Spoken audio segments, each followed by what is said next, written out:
jugábamos a tener abarrotes en el patio de mi casa. Recuerdo que buscábamos piedras las más redondas que pudiéramos, eran los huevos que vendíamos en unos conos. Ahora los padres, hay muchos, no todos, afortunadamente, ven las escuelas como si fueran unas guarderías. Es que ya está grande, ya sabe lo que hace, pero va y lo avienta, así como, ustedes eduquen. Ahora es la responsabilidad de ustedes. Lo que yo no he podido, ustedes edúquenme. Y ahorita yo te decía, la hotelería no es para todos. Requiere mucho detalle, mucha empatía y mucha hospitalidad. Una de mis metas era elevar el nivel de inglés del colegio de bachilleres. Y para eso, pues no lo podía hacer nada más porque yo quería. Había que certificar. Y me ofrecen comprarles las pinturas. Y yo les compro las pinturas. Y hago el primer viaje con 30 pintores a Monterrey a que conocieran la planta. Tú te lo y llevas supieran la garantía con todos los gastos pagados. Yo fui la primer directora mujer. Y estaba muy el tema de entre la paridad de género. Me habló a mí el TEC de Monterrey y me dijo, ¿qué están haciendo? Que tienen unas muchachas buenísimas para programar.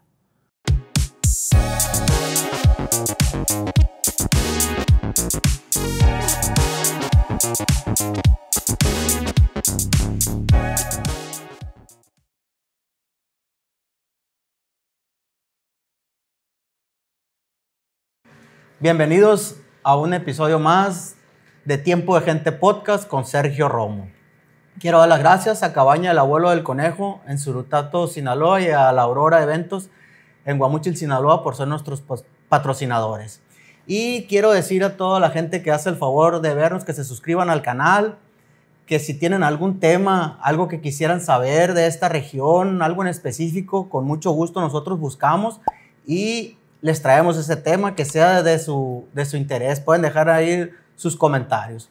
Este día tenemos una invitada que la verdad le doy las gracias por aceptar nuestra invitación a este podcast. Una mujer muy emprendedora, una mujer luchona, una mujer chicharachera, una mujer que todo el tiempo anda en friega moviéndose. Eso me gusta.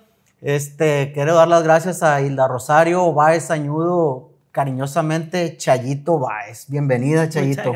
Muchas gracias. Al contrario, yo soy la agradecida por invitarme. La verdad es que me sorprendió que tuvieras este podcast, pero qué bonito, porque yo creo que hoy los jóvenes están muy atentos a los podcasts y necesitamos mover lo analítico, lo reflexivo de las cosas, de los temas. Y por eso te felicito. Y muchas gracias por la invitación. Aquí estamos. Pues gracias y muchas gracias por tus palabras. Estamos haciendo las cosas. No estamos estudiados en este tema de la comunicación. Lo estamos haciendo, pues como se dice empíricamente, estamos aprendiendo en el camino. Pero créanme que con muchas ganas estamos echándole a este nuevo proyecto. Y ahí vamos caminando, gracias a Dios. Qué bueno. Bueno, entonces, a ver, Hilda, queremos que nos platiques tus inicios, tu niñez. ¿Quién fue o quién era Hilda Rosario de niña? ¿Cómo te recuerdas tú? ¿Qué sueños tenías? ¿Qué querías ser de grande? ¿O qué jugabas tú de niña? Fíjate que yo me crié en un barrio y como antes, yo creo en Guamúchil, interactuaban mucho los vecinos, ¿no? Uh-huh. Tenía 2 vecinas, Alma Rocío Arauz, la dueña de las gasolineras, uh-huh, y Marcia Irene Leiva, hija de Ramón Leiva, que vive ahí enseguida de mi casa. Jugábamos mucho, incluso llegaban algunos a rentas. Tenemos cerca, a una cuadra de mi casa, hay varias casitas que son de renta. Vivió ahí Susi, por ejemplo, la esposa de Fernando Peña. Okay. Y jugábamos mucho, a muchas cosas. O sea, jugábamos en aquel tiempo le decíamos la conea, que siga con ella. Así es. Al bote robado. Y ahí jugábamos niños y niñas, sin ninguna malicia. La verdad, uh-huh, es que era mucho juego.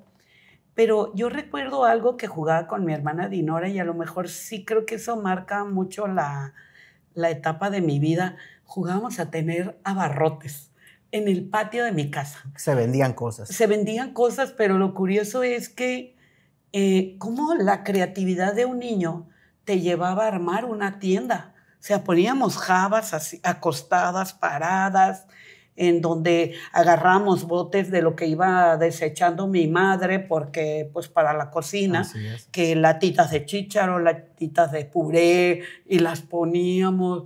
Recuerdo que buscábamos piedras las más redondas que pudiéramos, eran los huevos que vendíamos en unos conos, la arena era el azúcar. Creatividad. O sea, la creatividad, exactamente. Imagínate la forma o la imaginación de un niño de ir acomodando cosas.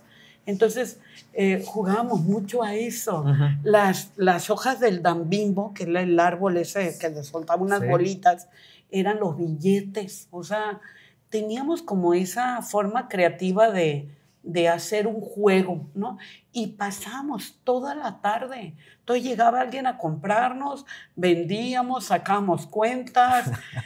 Yo no sé si eso, pero durante mis años de trabajo en educación, aprendes que no educa papá y mamá, educa una comunidad, educa un contexto, educa dónde te desenvuelves. Y si tú te pones a reflexionar y a pensar, te vas a dar cuenta que tú eres como eres por tus vecinos, tus tíos, tus abuelos, con quién conviviste, qué cosas escuchabas los y te hacían mella. Y no nada más eso, sino la reflexión. Por ejemplo, en aquel tiempo yo soy de una familia muy grande, somos 13 hermanos. Veía a mis hermanas maquillarse, pintarse, las veía que iban a trabajar, lo que hablaban del trabajo. Entonces, todas esas connotaciones son lo que te va educando, lo que te va haciendo la persona que eres. No es la misma mi hermana mayor que la hermana menor. ¿Por qué? Porque viven en contextos diferentes. Entonces, no educa papá y mamá solamente, educa una comunidad. Igual tus compañeritos de escuela, con los que eres empático, con los que te juntas, esos hacen en ti también una parte de ti. Entonces, lo que tú eres, lo educa una comunidad. Llámese escuela, vecinos, tíos, familia, directa e indirecta. Eso es lo que tú eres. Y bueno, jugábamos a eso, pero jugábamos a muchas cosas.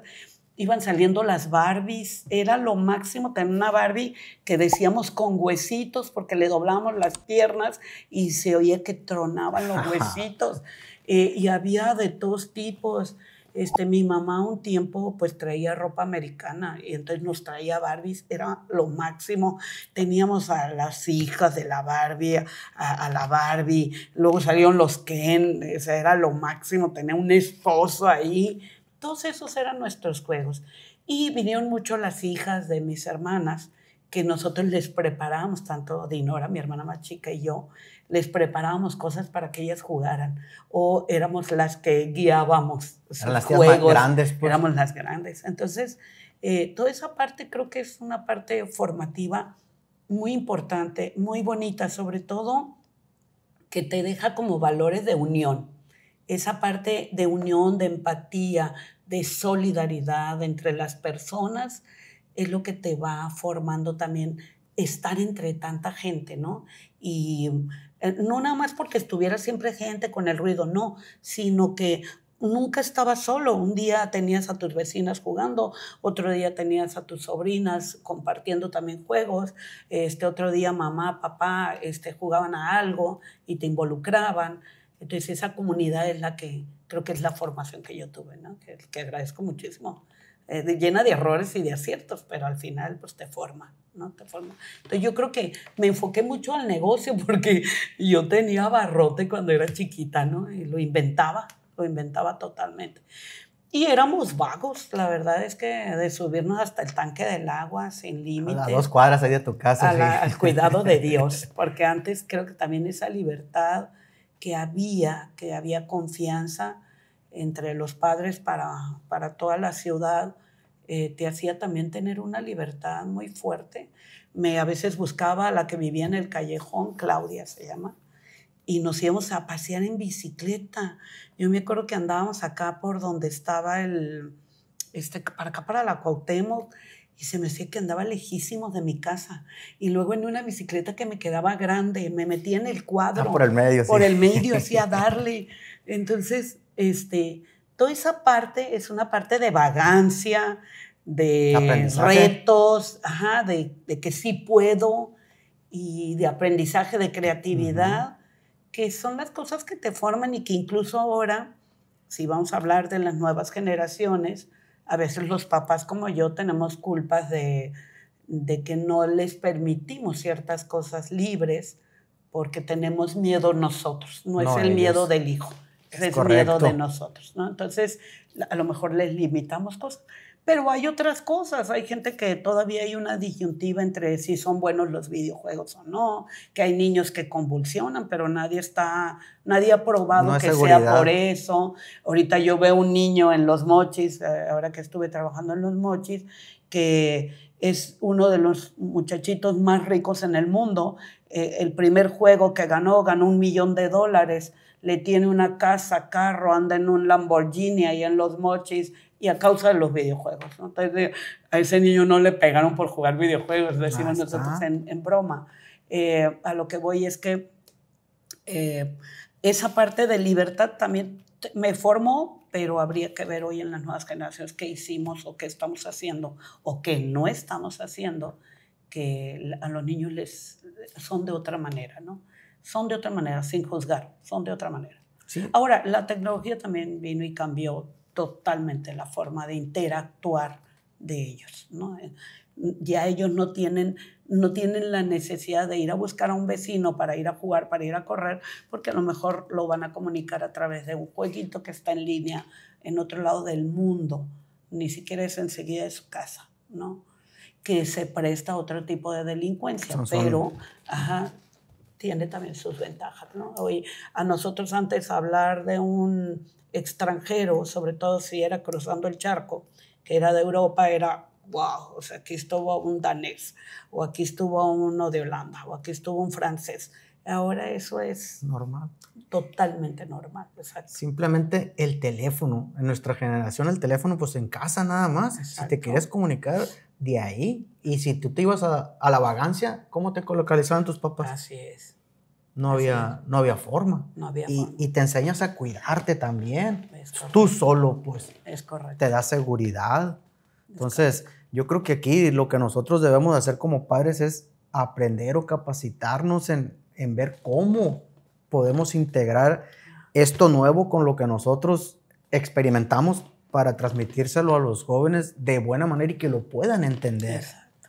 Que ahí yo creo que es lo difícil. Yo creo que hay una constante también que ahorita me viene a la mente que deberíamos de siempre trabajar, y que creo que cuando yo estaba niña, esa parte es la parte más importante, es la curiosidad.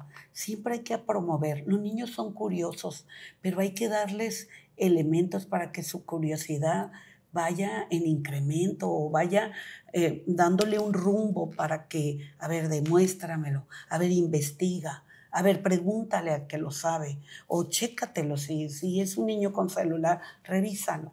¿Qué quiere decir? Por ejemplo, ayer soltamos la risa Dinora y yo porque está queriendo comprar un carro. Uh-huh. Y su hijo interviene en la decisión siempre, ¿no? Para cualquier cosa que hace Dinora. Y le mando un carro. Le dice, esta camioneta está bonita. ¿La mamá al hijo? El hijo a la mamá. El hijo a la mamá. La mamá es la que anda comprando carro, ¿no? Y le dice, esta camioneta está muy bonita. Le dice, chécate, ya hay un precio de tanto. Uh-huh. Y le da la cantidad. Dinora la ve y dice, no me gusta porque parece guayina. ¿Y qué es eso? No, él le contesta, No supo que era la palabra guayina, pero nosotros soltamos la risa porque al final algo que es tan común para nosotros, de verdad, no lo sabe. No lo sabe. Entonces, lo que tenemos que fomentar mucho es la curiosidad de, a ver, investígame palabras ancestrales para que tu vocabulario incremente, sí. O investiga esto, o sea, o te preguntan algo y antes de que tú des una respuesta, no te quedes con solo mi respuesta. A ver, investígame 2, 3, luego yo te doy y tú compara. Puntos de vista. Ese punto quería llegar. Creo que lo que debemos hacer, y en educación mucho se debe trabajar, es el análisis, o sea, lo analítico, lo reflexivo, la crítica, saber hacer la crítica, porque estamos en un mundo muy polarizado.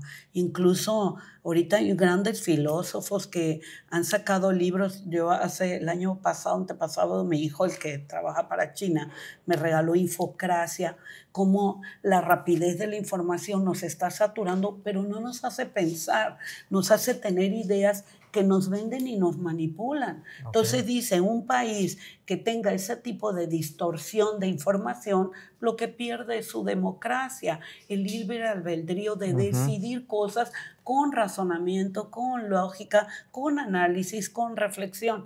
Y nos vamos a la crítica severa, burda, de ignorancia, que mucha gente, porque conoce solo un tema que viene en redes, ya lo toma como una verdad absoluta. Que eso es. Entonces, porque desde niños tenemos que empezar a ayudarle a los chicos a analizar, a reflexionar, a tomar decisiones de acuerdo a un buen análisis, ¿no? Y no irse con con el imperialismo que está ejerciendo la información y los datos que fluyen vertiginosamente, tanto en verdad como en mentira. Sí. Y cómo identificar, porque a veces ni tú mismo sabes identificar una verdad y una mentira. ¿Cómo haces?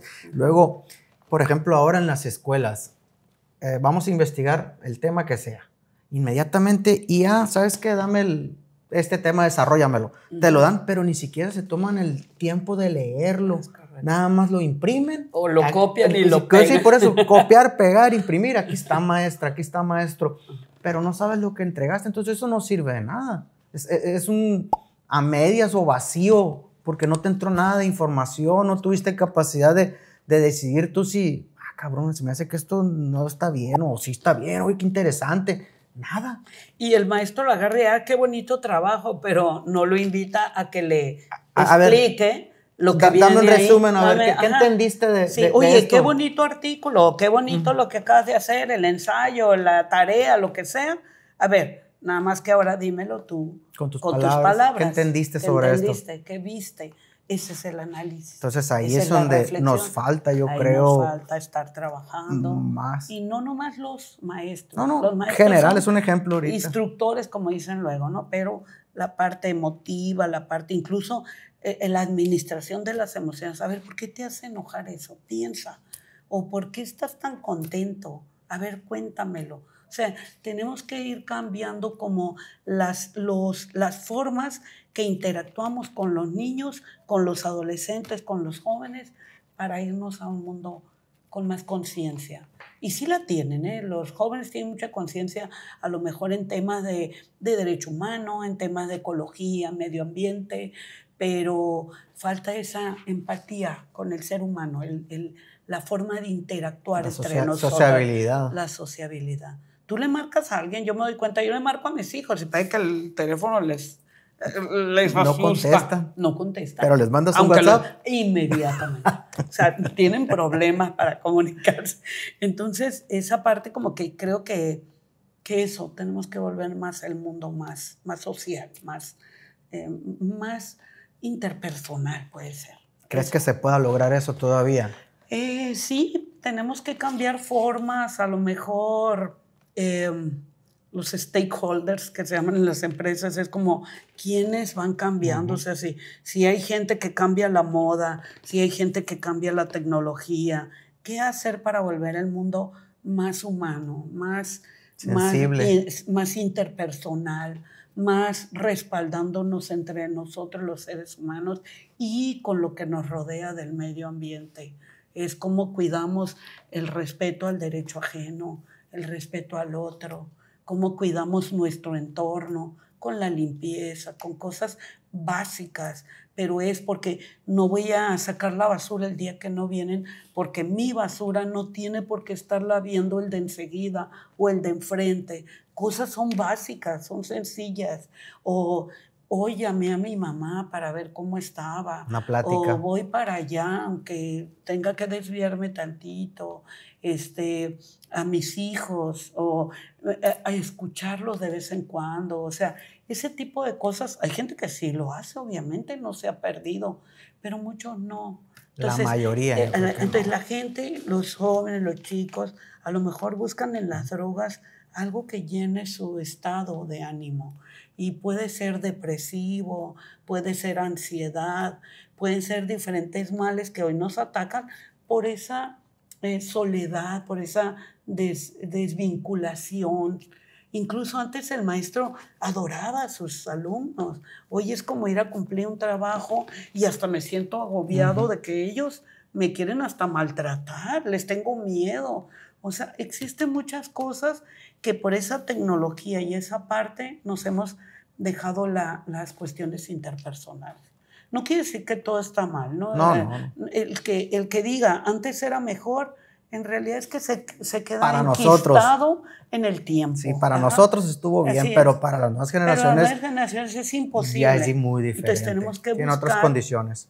Tenemos que buscar mecanismos para ir siendo que se perpetúen ciertas cosas que creo que son buenas, que en su momento fueron buenas y que pueden seguir siendo buenas, ¿no? Eso, prácticamente. Sí, ahorita que dijiste que a los hijos en el seno familiar, creo yo, que se educa, pero lo que son los valores, lo que es el respeto, el amor a la familia, esas cosas, y ya con la gente que interactúas es cómo ya te vas a desarrollar, cómo interactúas con la demás gente.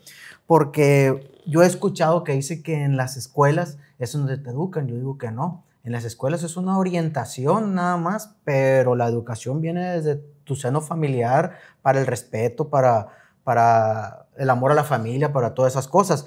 ¿Por qué? Porque muchas veces ahora hasta nosotros como padres, si un maestro le pone una mala calificación a nuestro hijo de porque no supo, salió mal en un examen, lo que sea, vas tú, viene el hijo, te dice, no, me reprobó el maestro tal, y tú como papá vas y le reclamas al maestro sin a lo mejor antes hablar con tu hijo, a ver, porque no le entiendes, no te gusta, ¿qué pasó? Pues si vas bravo con el maestro, y eso también yo creo que como padres nosotros tenemos la culpa, hay que ver también que a lo mejor el problema está en el hijo, no lo sé, ¿no? Pero eso se presenta mucho ahora en las escuelas, que hasta a los maestros les da miedo los alumnos, que antes nosotros le teníamos un respeto tremendo a nuestros maestros. Pues entonces yo me quedo, ¿está bien o está mal eso? ¿O cómo? Mira, yo creo que de hecho colegio viene de colegas. Okay. Tiene que ser una unión entre la comunidad familiar y la comunidad escolar, porque también acá es una comunidad. Es una comunidad de que educa desde el prefecto o desde el que está en la puerta. Acuérdate que a veces, o no sé si te tocó, a mí en la prepa había un prefecto que era muy consecuente y nos dejaba salirnos y entrar cuando quisiéramos. Sí. O sea, por decir algo. Entonces, desde él, desde la secretaria, cómo te atiende. Todo. Y incluso las escuelas tienen su ambiente de trabajo. Están secretarias, directores, maestros, prefectos, las que hacen la limpieza de la escuela. Si todos se preparan para hacer un ambiente y una comunidad sana, van a tener alumnos sanos, pero vinculados con los padres. Ahora los padres, hay muchos, no todos, afortunadamente, ven las escuelas como si fueran unas guarderías, incluso aunque sean los jóvenes, aunque sean gente ya más grande, en donde parecería que, es que ya está grande, ya sabe lo que hace, pero va y lo avienta, así como, ustedes eduquen. Ahora es la responsabilidad de ustedes. Lo que yo no he podido, ustedes eduquen. Ayúdenme con esto. Entonces, pero no tomamos acciones reales. Por ejemplo, vamos a suponer, si tu hijo, tú empiezas a ver que tiene problemas y no te acercas a él, solo lo reprendes, pues no estás contribuyendo. Hay que revisar con profundidad qué es lo que está pasando, porque puede ser que tenga buenos maestros, buena escuela, pero algún alumno lo esté acosando y él no puede manifestar su emoción por temor o porque está tan acosado que se siente intimidado y le da miedo. Esa es una. O porque no tiene tanta la confianza con los padres. Muchos padres, me ha tocado a mí, que un hijo que está acosado va y le dice a los padres le pegan por tonto y dejado. Entonces, no le están No es la solución ayudando. esa. Al contrario, lo van a seguir acosando porque es un niño que está acosado por los padres. Por los dos lados Ajá, está acosado por los padres, por eso permite el acoso de un alumno, de un compañero. Entonces, bueno, hay que buscar la raíz de los problemas y canalizarlo. Antes, en mi época de juventud, te decían que ir con un psicólogo era una cuestión como prohibidísima, o sea, está muy mal. Tachada. Que ¿cómo estará, no? Así es. Hoy no, o sea, hay que buscar profesionales en la materia. No digo que sea un psicólogo, a lo mejor un pedagogo, que tu hijo esté en lento aprendizaje y eso le ocasione otro tipo de problemas, que tenga una especie de déficit de atención desde niño y no te diste cuenta. En fin, hay que atender, hay que dedicar. Esa es la parte que yo te digo en relación interpersonal, es focalizo el problema tranquilo, sin sobresaltos, sino decir, a ver, voy a ver qué es lo que le pasa a mi hijo, porque de todo esto lo que prevalece es el amor a las personas. Entonces, ni modo que no ames a tu hijo como para irlo dejando a que solo el problema se vaya solucionando. Muchos atendemos a eso, a la inanición. O sea, no hacer nada creo que lo va a solucionar. A lo mejor a veces resultará, pero la mayoría de las veces darte no. tiempo. Darte porque, tiempo. pues que el trabajo, tiempo. que esto, que el otro, Que sí. y vas relegando Así es. algo muy importante que son tus importante. hijos. Pues. Exacto. Y que después, en los futuros, se te viene en contra. O sea, esa parte también creo que es importante de analizar, ¿no? O sea, se te viene en contra que un problema no lo atiendes y si era chiquito, luego se vuelve como una bola de nieve. Más difícil de resolver. Más difícil de resolver. O que te ocasionaron otros problemas, ¿no? Otros problemas. Sí. Otros problemas que puede ser enfermedad, puede ser vicio, y ya no es nada más el vicio o la enfermedad, es el dinero que te implica atenderlo. O sea, se vuelven otro tipo de problemas, separación a lo mejor de tu pareja porque está ocasionando tanto un problema. Entonces un problema te trae muchos problemas. Sí, la bola de nieve que decimos, correcto. pues, o sea, atacar el problema en pequeño es mucho mejor, como dices, no Entonces, atacarlo. las escuelas tienen muchos cursos, términos de pedagogía, cómo atender de manera mejor. A veces hay un programa que se mete que tiene que ver con las emociones, a veces, pero la escuela entre todos, entre toda esa comunidad escolar, que es lo que mencionaba ahorita, maestros, padres, porque forman la comunidad escolar, Claro. se revisen los problemas y se atiendan. Si tienes un muchacho problema que te está originando problema con los demás, hay que llamar a los padres, hay que sentar, hay que hacer compromisos, hay que hablar con la persona, con el alumno, para hacerle ver que su mal comportamiento está originando otros males en la escuela.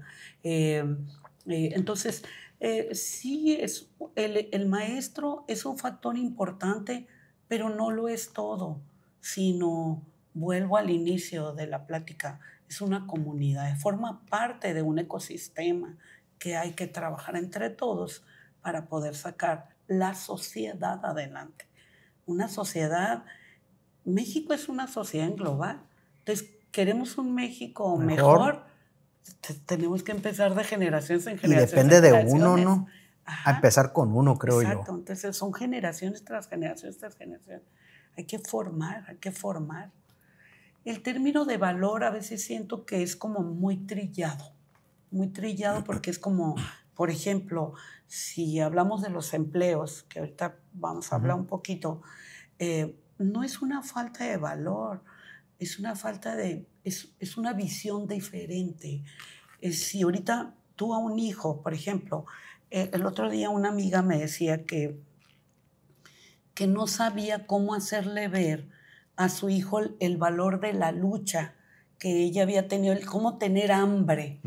Y le dije, ¿cómo le puedes decir ahorita que tiene 24 años si desde niño no le enseñaste a tener hambre? Para él es incomprensible esta situación. No es una falta de valor. Tu hijo es una linda persona.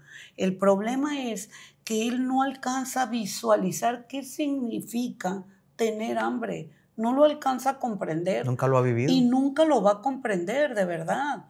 Entonces, tiene que buscarse otro mecanismo para que él identifique qué es lo que ella quiere para él. Porque a lo mejor lo ve perdido.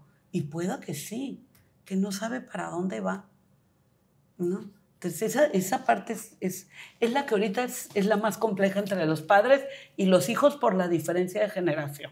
Qué fuerte está eso, porque dices 24 años. A lo mejor durante 24 años tú como papá estás cometiendo errores uno tras otro que tú crees en tu mente o con la información que tienes, eso es lo mejor en ese momento y de esa manera le estás dando. Y pasa el tiempo y tú crees que va bien y ya después te das cuenta de que no. ¿Cómo le haces ahora para darle vuelta a eso?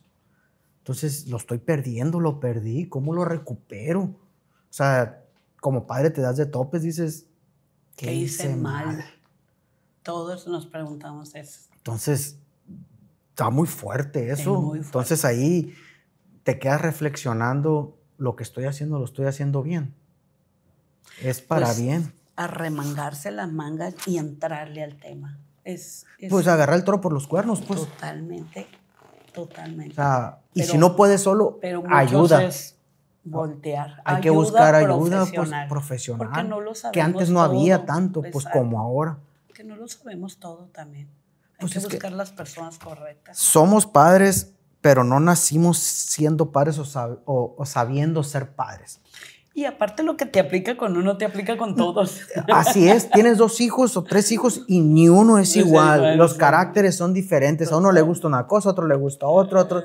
Entonces, y yo me quedo pensando, pues todo el tiempo tomamos decisiones, pero tomas decisiones en base a la información que tienes en ese momento. Y tomas la decisión y probablemente estuvo buena o probablemente estuvo mal. No lo vas a saber al tiempo, vas a saber si esa decisión estuvo bien. Ahí puede haber un debate, porque pero es que instruyes. ¿Y el amor? ¿Dónde queda? Y demostrar tu amor a tu hijo, porque ¿quién no ama a su hijo, hija? Que no siente que lo demuestras. Pero no nos preocupamos por demostrarlo, nos preocupamos por instruir. Entonces ahí viene todo un debate. ¿Qué haces? ¿Demuestras tu amor? O nomás instruyes. Niño. Y entonces a veces la falta de esa demostración de sentimientos, de emociones, te lleva a que la instrucción parecería que no estuvo bien. Porque tu hijo piensa que no lo quieres. Puede ser. Por la forma que le dice las cosas. Por la forma en que lo llevaste durante muchos años. O lo abandonaste. Hay jóvenes que hoy te reclaman, no me atendiste cuando yo te necesitaba. Y tú dices, todo el tiempo estuve ahí. No te faltó nada. Y se voltean y te ven, ¿cómo que no me faltó nada? El tener las cosas materiales a lo mejor es una parte, pero lo demás. Entonces, ese es otro tema que hay que invitar a algunos psicólogos, pedagogos para decir, el amor. ¿Dónde queda el amor? ¿Cómo lo demuestro? ¿Cómo lo demuestro? Para que llegue bien esa información a donde yo quiero. Pero viene alguna frase ancestral que a mí me encantó de una persona y le dije, te la voy a copiar por siempre. Dice, somos víctimas de víctimas. A lo mejor tú no puedes expresar tu amor porque a ti también te enseñaron así a no expresártelo. ¿Repetimos patrones? Entonces somos víctimas de víctimas, ¿no? Y va por generaciones. Y probablemente nuestros hijos también hagan lo mismo. Fíjate que yo hoy veo a los jóvenes con más conciencia de ser papás. Si te fijas, se casan más grandes.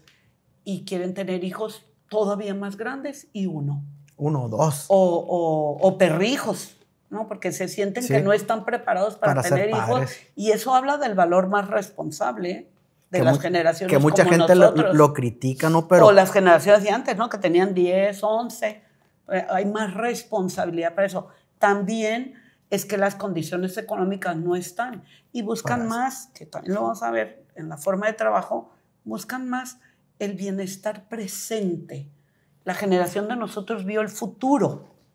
Queríamos estabilidad de futuro, y ahorita, no presente. Y ahorita es el presente. ¿Qué tengo ahorita? ¿Qué hago ahorita? ¿Cómo me divierto ahorita? Ya mañana a ver qué hago. Y el trabajo me va a dar bienestar ahorita. Yo no estoy pensando en el futuro. Esa es la diferencia entre los millennials hacia acá, generación Z o como se llame, a lo que es la generación de nosotros. Nosotros trabajamos en la cultura del esfuerzo para ver un futuro. No veíamos el presente, sino el futuro. Y esa pequeña, gran diferencia, a lo mejor mucho no la vemos. Pequeña, gran diferencia. Por eso te dije, no es de valor, es de visión. Es de visión. Los jóvenes de ahora no es que no quieran trabajar, sino hoy ellos tienen otros valores que están por encima de. Por ejemplo, mira, a nosotros fuimos una generación desde ser análogos a digitales y vemos la tecnología como una herramienta de trabajo útil. Nos facilitó muchas cosas. Pero ellos ni siquiera la ven como la herramienta, la ven parte de su día. Con eso nacieron. La ver de conexión, de las apps, de las multitareas que pueden hacer y que la decisión es rápida, ágil y ya, sin pensar en un futuro. Es solución ahorita, con un placer ahorita. Inmediatamente. Con un beneficio ahorita y con un bienestar ahorita. Es todo, es su visión. No hay que ser tan duros. Más bien hay que ver cómo hacemos el match, la relación para que esto avance de una forma armónica. No con el látigo, porque no eres como yo. Si yo me creé en la cultura del esfuerzo. Pero es imposible eso. Nosotros vimos el éxito. Ellos, el éxito es... No lo añoran. No, nosotros sí. Sí, no, ellos... Nosotros teníamos una jerarquía vertical. O sea, quería ascender, llegar a ser el jefe. Tras. Ellos tienen una jerarquía horizontal en donde es colaborativo. Nos juntamos, hacemos un podcast entre 3, 4. Son más emprendedores porque no les gustan las reglas estructuradas. No les gustan las empresas estructuradas. Prefieren ir a lo mejor voy a desarrollar que voy a hacer chamoycito con frutita y voy a vender. Ajá. Porque eso me va a dar 20 pesos que me lo va a dar aquí, que no es para mí un líder, porque para nosotros el líder era el patrón, fuera lo que fuera. Sí. Acá no, el líder tiene que estar lleno de valores que a mí me convenza. Que lo sigan solos. Que lo sigan solo. Así. Esas son las diferencias muy marcadas, pero muy marcadas. Y eso nos hace que nosotros digamos, es que careces de valor por el trabajo. No. Mi forma de ver el trabajo es muy diferente a la tuya. No es por ahí la cosa. Yo lo he aprendido con 4 hijos, y son muy diferentes los 4, y me doy cuenta en eso, que ellos no... Aparte, ahora que estuve en lo de los hoteles, como estaba estandarizando procesos, me tocó ver mucho la contratación de mucha gente. Y yo veía a los jóvenes que duraban 2, 3 días y se iban. Duraban 2, 3 días. O sea, los admitían a trabajar. Los admitíamos porque cumplían el perfil. 3, 4 días y se iban. Y yo pensaba, o sea, ves y dices que está mal en la empresa, pero te das cuenta que el prototipo o la forma de pensamiento no son para estructuras. Y ahorita yo te decía, la hotelería no es para todos. Requiere mucho detalle, mucha empatía y mucha hospitalidad. Tienes que ser una persona sumamente hospitalaria. Entonces, todos, desde el que te abre la puerta un hostess para decir bienvenido, hasta la que barre y limpia el cuarto, la que limpia toda la camarista, ¿no? ¿Por qué? Porque es mucho a detalle, mucho a que esté finamente el detalle. Y esa parte no es para todos. Entonces, tú ves a los jóvenes de hoy, pues son creativos como tú. A ver, ¿quién te dijo que hicieras un podcast? Y tú estás en una brecha de corte, ¿no? No. Tú estás en una brecha. Ya estoy más lejos yo. Estás más hacia acá, pero de todos modos tienes un corte. Tu forma de interactuar, hay muchos de tu generación que sí trabajan en línea, que todavía están en un estilo entre híbrido. Ajá, que aprecian la empresa, pero si les dieron trabajar en su casa, perfecto. La pandemia visibilizó esa brecha que había en la forma del trabajo. Visibilizó totalmente. Que nunca pensamos nosotros que algo así como esa pandemia que llegó pudiera llegar, lo mirábamos nosotros pues inexistente ni imaginable ese tipo de problemas y llegó y nos tuvimos que adaptar a todo. Cómo nos relacionamos, nuestros trabajos, nuestros empleos. para que esto siguiera adelante. No podíamos, pues no nada más encerrarnos y ya. Teníamos que comer, teníamos que salir, teníamos que hacer algo para seguir viviendo. Pues entonces aprendimos muchas cosas o valoramos muchas cosas que teníamos y que no las mirábamos. Exacto, a lo mejor. Exacto. Sí, nomás que como que somos de memoria corta, ¿no? Hay cosas que ya se les olvidó. En estos años ya se olvidaron. Lo que sí es que cambió mucho también la escuela. Ahí se dieron cuenta que también, a ver, el maestro no es una figura indispensable, sino que se genera la proactividad. ¿Cómo aprendes? Y entonces las redes, que de por sí ya eran tan exitosas en la forma de interactuar, bueno, agarraron también muchas escuelas en línea, empezó a desarrollarse diplomados, cursos, cómo hacerlo más fácilmente a través de videos. Viene la inteligencia artificial que aparte te ayuda a ir empatando cosas, pero es el libre albedrío, la persona que decide lo que quiere hacer. No. Yo digo que eso nos ayudó en igual de perjudicar, que pues hubo muchos problemas, no me queda claro con lo de la pandemia, pero de los problemas es donde nacen las grandes ideas, es donde nos hacen más fuertes porque pues aprendes cosas nuevas, claro, que a lo mejor las tenías a la mano y no las mirabas. Entonces, cabrón, te hace dinamismo, yo creo esto. Pero pues bueno, esos son temas muy interesantes. A ver, Cheito, ¿qué estudiaste? ¿De dónde viene? ¿O por qué decidiste estudiar lo que estudiaste? ¿Qué te llamó la atención? A ver. Fíjate que yo, cuando salí de la prepa, quería ir a estudiar informática, era la carrera del futuro. Las computadoras. Sí, las computadoras. Y ahí me fui al TEC de Culiacán. Incluso había unos exámenes muy difíciles, los pasé, salí en las listas porque todo el mundo llegaba a mirar las listas. Los propedéuticos. Me vi en la lista, eso fue después, me vi en la lista y sí. Ya la hice. Le agradezco mucho al profe Andrés Gárate y al profe Heriberto Acosta porque era mucho cálculo lo que nos dan y me encantaban los dos. Para mí fueron excelentísimos maestros. El caso es que yo pasé el examen y súper feliz.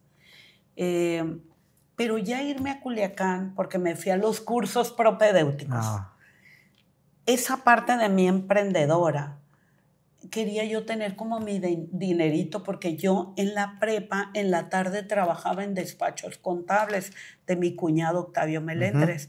Pasaba los libros de contabilidad. Todos bien bonitos, con letra muy bonita, y me encantaba que sumaba y sumaba y sumaba hasta que me dieran todas las cantidades.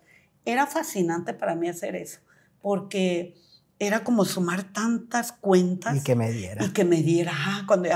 Y el libro cerradito y bien organizado con todas sus pólizas. De hecho, eso me hizo que tomaba capacitación para el trabajo en la prepa y llevaba contabilidad con el profe Carlos Belmontes, que en paz descanse. Y me encantaba la contabilidad. Soy muy honesta, yo estudié contabilidad porque me gustaba mucho la carrera, pero como me quería ir a la carrera de futuro, ahí viene que pensamos en el futuro, pues me fui, pero cuando entré al curso propedéutico, no me gustó estar en Culiacán. En ese momento Culiacán no tenía tema de violencia así como tiene ahora, sino que mi hermana con la que iba a vivir no estaba. Entonces estuve sola como 15 días y como que me sentí que no era para mí ese tipo de ambiente. Entonces me vengo a trabajar y estudio en el CESGAC en la noche contabilidad. Yo siento que esas generaciones eran excelentísimos contadores. Toda mi generación hay contadores buenísimos que ahora los veo pues en despachos contables o siendo contadores de diferentes empresas. Y la contabilidad de ahora es diferente a los jóvenes. Yo los veo porque tenía una lógica razonada. Es decir, entre los cargos y el abono podías identificar plenamente en un balance el análisis de la empresa. ¿Cómo está? Y ahorita es como todo es un sistema, es una app, es como carga y eso, y de repente como que no sabes como la lógica del... ¿Y qué aspecto me da la cuenta de acreedores diversos? ¿Por qué acreedores no es igual que proveedores?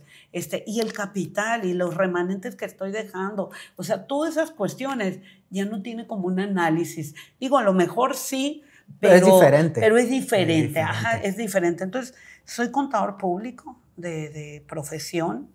Después me fui a hacer una maestría en negocios y mercadotecnia.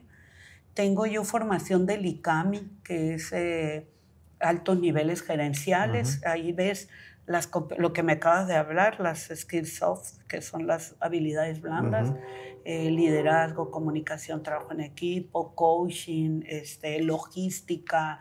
Ves todas las competencias que debería tener un director de alto nivel. Me encantó el ICAMI, es como una maestría porque fueron 2 años, pero no tiene una connotación como tal, sino es un programa de perfeccionamiento directivo. No es ni diplomado, nada. No, es que es una maestría, pero como no está validada. El tipo de instituto que es, como es para altos mandos, le llaman programa de perfeccionamiento directivo o programa de competencias gerenciales. Hay diferentes como programas.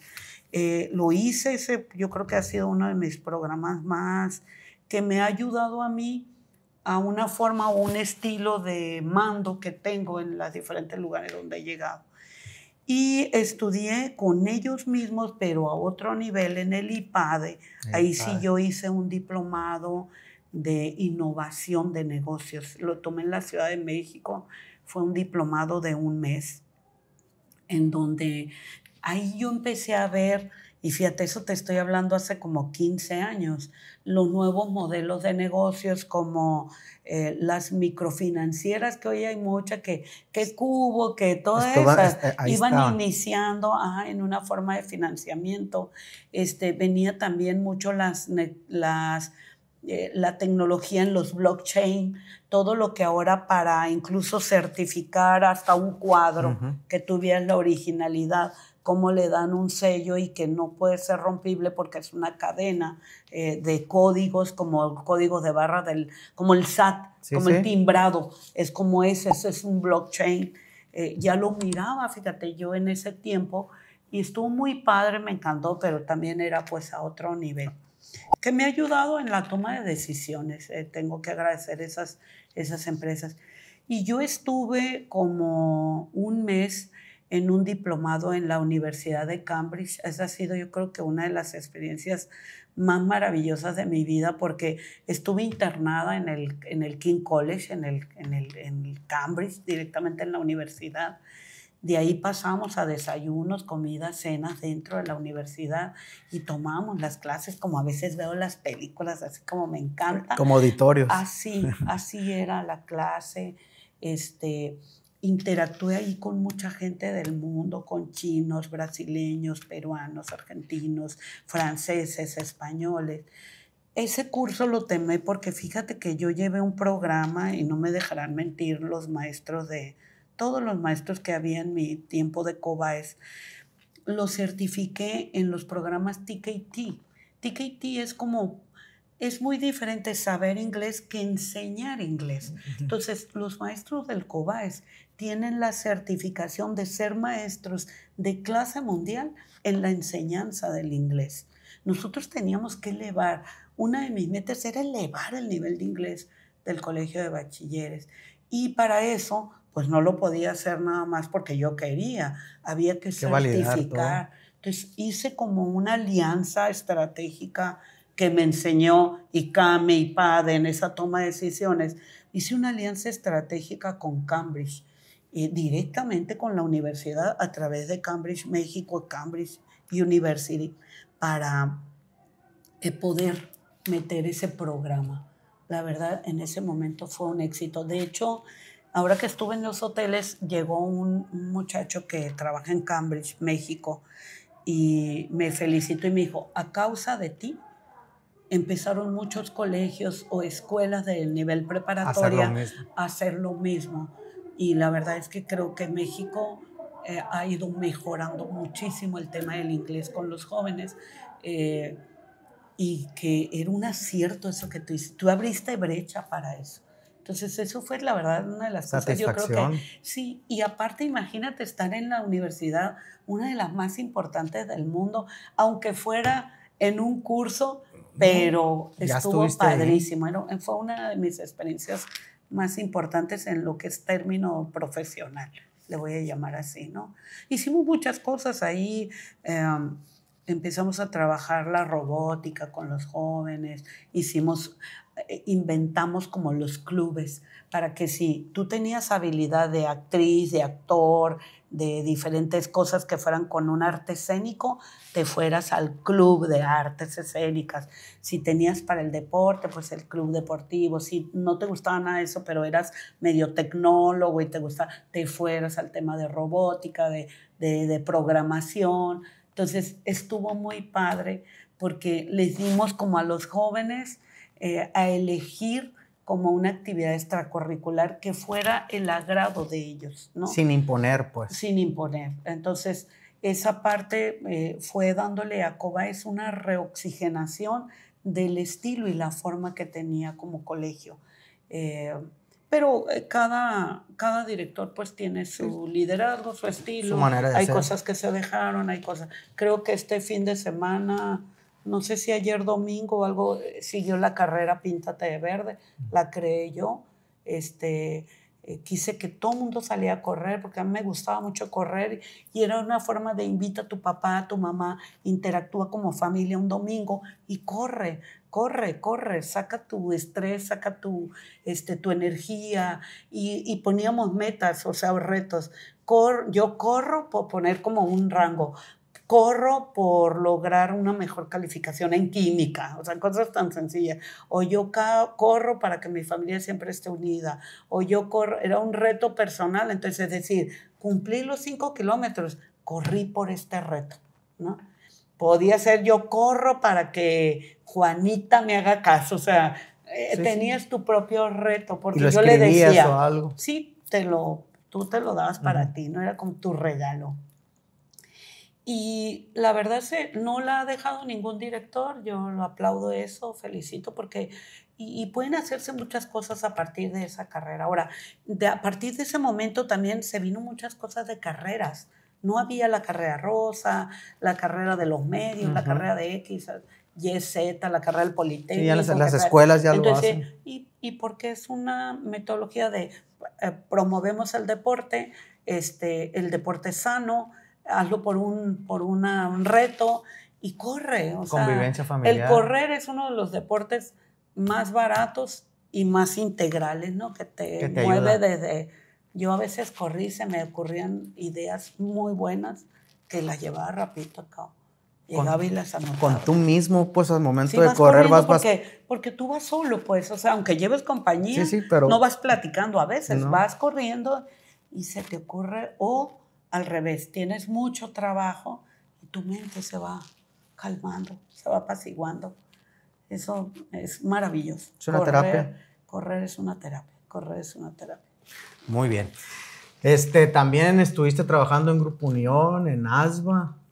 Ahí fueron tus inicios de pues contabilidad. Mis inicios fue antes el despacho primero de tu cuñado. El despacho contable. Cuando yo me regreso de Culiacán de no querer informática y me voy había unas vacantes y me voy a trabajar al Grupo Unión, pero al área de semillas, receptoras. Ajá.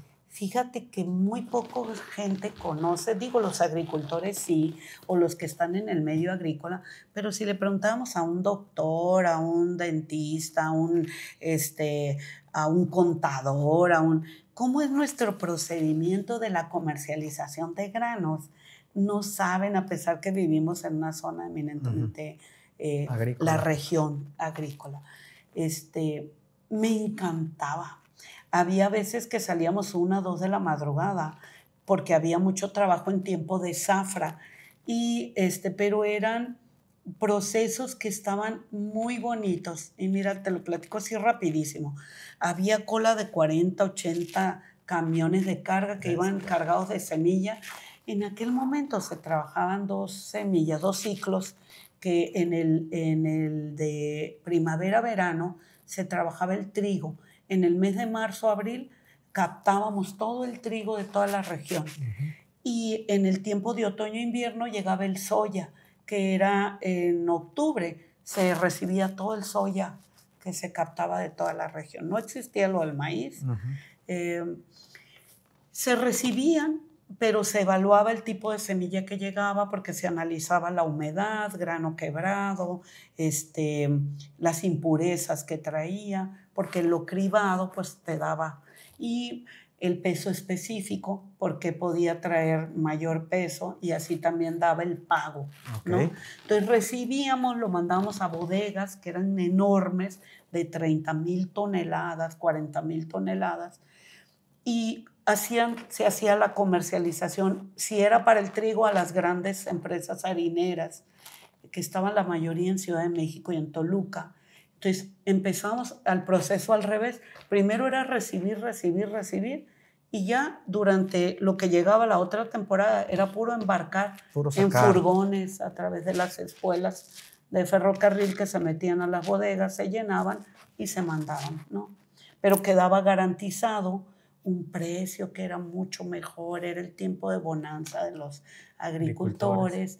Y todo el soya pues lo mandábamos a las aceiteras. Esas se iban a México, pero también se iban acá al norte, que era Anderson Clayton, tenía manteca inca y todo eso. Obregón, Obregón, que ahí era la aceitera y nos compraban, llegaban en aquel tiempo cantidades de 2,000 millones de pesos para pagar a todos los productores. O sea, era una cosa increíble, pero muy maravillosa. Entonces eso de mí me dio un crecimiento exponencial, que ahí me invitan a participar como contador ya general de las gasolineras, de ASBA. Y ahí me mandan acá. Y ahí a eso voy, de que era la cultura de la lealtad. Era el esfuerzo, la lealtad y el reconocimiento como un factor de éxito para ir llegar ascendiendo en una escalera vertical que hoy no existe para los jóvenes, que hoy no, eso no es el valor. Para nosotros Para nosotros era un valor de corazón, de etiqueta. O sea, que te reconocieran eso, pues. Exacto. Yo amaba, o sea, era wow. Trabajar ahí era un logro, ¿no? Y ponía mi empeño y mi corazón en el esfuerzo, en que todo saliera súper perfecto. Aprendí mucho porque hasta me tocaba pesar camiones. Se pesaban a través de unas básculas electrónicas que eran los inicios de la computación. Yo me fui desarrollando mucho en eso, porque venía una persona, fíjate, que le trabajaba a Monterrey, a México, a todo el norte. Era de Obregón este muchacho, Ignacio se llamaba, o se llama, no sé si todavía viva. Y ponía todas las computadoras, que eran los CPU así chiquitos, ¿no? Eran chiquitos, verdes las pantallas o naranjas, monocromáticas. Y ahí pesábamos porque estaba conectada a la báscula. Entonces, nuestra idea era cuando se estabilizaba el peso, era porque ya no se movía, y aplastábamos un botoncito, imprimía una boleta donde le daba el peso de todo el camión. Ya una vez que descargaba, lo destaraba y ya quedaba. Sí, ya sabía. Y archivábamos las boletas por productor y por chofer, porque el chofer le pagábamos y luego se lo descontábamos en la boleta al productor. Era todo un proceso muy bien hecho, que lo tenía nada más el Grupo Unión. La Asociación de Agricultores era más manual, era muy sistematizado. Ahí estaba, tenían innovación. Era un ejemplo del Grupo Unión. Venía gente a revisar el programa como lo teníamos, porque era gente de Guasave, toda la parte agrícola que está cuando vas a Las Glorias, que te vas por La Brecha, sí, por Tamazula II, si te fijas es una maravilla, pero es una maravilla de tierras. Toda esa gente venía a entregar aquí al Grupo Unión. Tenía una colección de granos extraordinariamente buena. Entonces Guamúchil era muy pujante, era una ciudad porque era el centro de una región, que era Badiraguato, Sinaloa de Leiva, Angostura, Mocorito y parte de Guasave. Las Brisas, San Rafael, no se iba a Guasave, se venía para acá, ¿no? Tierras muy grandes ahí. Sí, pero Guamúchil siento yo que ha ido en involución, habría que analizar. Es otro tema. Ese es otro tema. Y también tienes la parte de emprendedora. ¿Cómo está el rollo con las pinturas? ¿Cómo llegaron? ¿O yo por qué trabajando entraron? ahí en ASBA, tengo una hermana que tenía las pinturas, eran pinturas Coleman, y tenía Verel. pero tenía Verel, lo tenía como mezclado. Separado. O sea, tenía ya Verel, en la misma pero tienda. seguía teniendo Coleman. Ajá. Vendía las dos marcas. Vendía las dos marcas. En ese tiempo Verel era un distribuidor que tenían en ferreteras y en tiendas de pinturas, pero no era como exclusivo como hoy lo es. El caso es que mi hermana se tiene que ir a vivir a Chihuahua porque su esposo le dan un puesto en Chihuahua, en Ban Rural, Octavio Meléndez, que en paz descanse. Y me ofrecen comprarles las pinturas y yo les compro las pinturas. ¿Te agradaba ese negocio? Porque fíjate que no, ¿Cómo te dio inspiración para...? Yo porque trabajando en ASBA tuve a mi hija más grande, a Carmen María. Y yo quería estar como más tiempo con ella. Y pensé que independizándome, ahí venía mi área emprendedora, iba a poderle dedicar, más tiempo. Por lo menos tener la autonomía de mi propio tiempo. Pero en realidad fue al revés. Me chupó de tiempo, pero porque tenía la visión de ir creciendo. De creciéndola. Al año abrí la sucursal que todavía está ahí en Juárez y Victoria. Ahí abrí esa sucursal al año. Y saqué todo Coleman. Empecé a hacer negocio con Verel, con una nueva estructura y nueva forma. Esa forma y estructura, Verel da un cambio muy grande. Se volvió una empresa muy diferente a lo que había cuando mexicana estaba Verel o no? Es 100% mexicana y es la empresa más grande ahorita de pinturas en el país. Es su nivel de ventas, si tú entras a internet, checas, tiene una presencia mucho más grande ya. Antes no, había otras marcas que eran mucho más fuertes que Verel, pero Verel empezó a trabajar un sistema que era certificación de ISO 9001, pero a nivel mundial. Y empezó a traer como sus resinas a que tuvieran una norma de calidad muy exacta. Es decir, otras pinturas te dan una calidad muy buena y de repente compras otra cubeta y su calidad no es la misma. Verel no, te vas a encontrar. De hecho, empieza a sacar su eslogan, pinta con confianza, pinta con Verel, porque empieza a elevar muchísimo su calidad. Es de regiomontanos, gente con mucho nivel emprendedor y mucha visión. Y empiezo yo ahí, tengo unos casos de éxito que para Verel también fueron muy importantes. Yo empiezo a hacer un reconocimiento a los pintores y hago el primer viaje con 30 pintores a Monterrey a que conocieran la planta. Tú te lo llevas y supieran la garantía con todos los gastos pagados. Cruzamos Verel y yo los gastos. O sea, les dije, yo les doy transporte y comida. Pero fue una idea tuya, ¿sabes qué? Que luego se volvió República Mexicana. A eso voy, que fuimos el punto de lanza. Y ellos dijeron, ¿por qué Hilda Rosario tiene tanta actividad de decir? Porque la verdad llegamos a tener una lealtad de los pintores extraordinaria, pero además fuimos escuela de pintores. Escuela. O sea, los traíamos a cursos, los llevábamos a Monterrey, hacíamos sus grandes fiestas. Les hacíamos una fiestona con muchos premios. Todavía se hace cada año, pero siento que el pintor ha perdido como el interés, se ha diversificado más. Muchos pintores se nos fueron de la ciudad, otros pintores muy enviciados en unas formas de trabajar que ya no pero los pintores como de antes todavía existen y siguen teniendo su...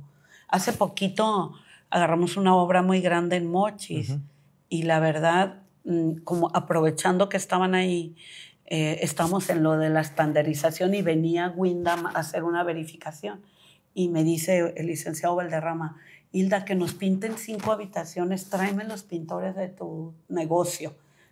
Nosotros como tal nunca hemos tenido ahí los pintores, sino les damos trabajo a todos. Esa fue como una política interna que desarrollamos. Pero ¿cómo le voy a quitar trabajo a la gente que trabaja, que me compra? Entonces lo que hacíamos era repartir. A ver, ¿quién está disponible? Tal, cayó una obra, va tal. Y seguía otra obra, el que sigue, y así nos llevamos. O el que nos quedaba más bien cuando veíamos una obra delicada, grande, mandábamos al que sabíamos que era más perfeccionista. Y bueno, se fueron, mandé 3 pintores, ahí les dio habitación.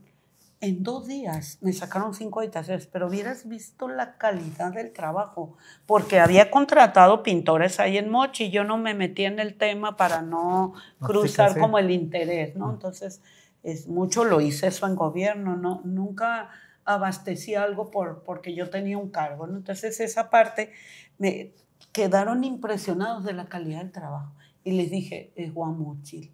O sea, Guamúchil tiene muy buenos pintores, buenísimos pintores. Y que la verdad les rinde. Pues así andan ahorita, hay 500 casas que vamos a pintar. Entonces, ahorita están empezando con 30, que son las muestras. Así rapidísimos, son buenísimos pintores.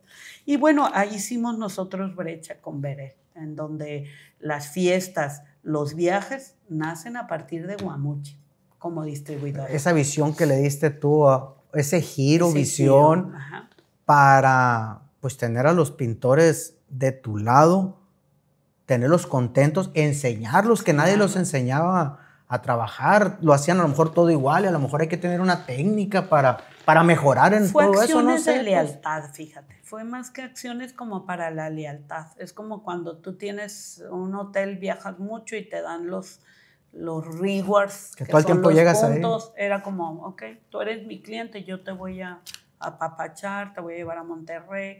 Y a Monterrey no nada más era la planta, les dábamos un curso de la calidad de las pinturas, el tipo de resina.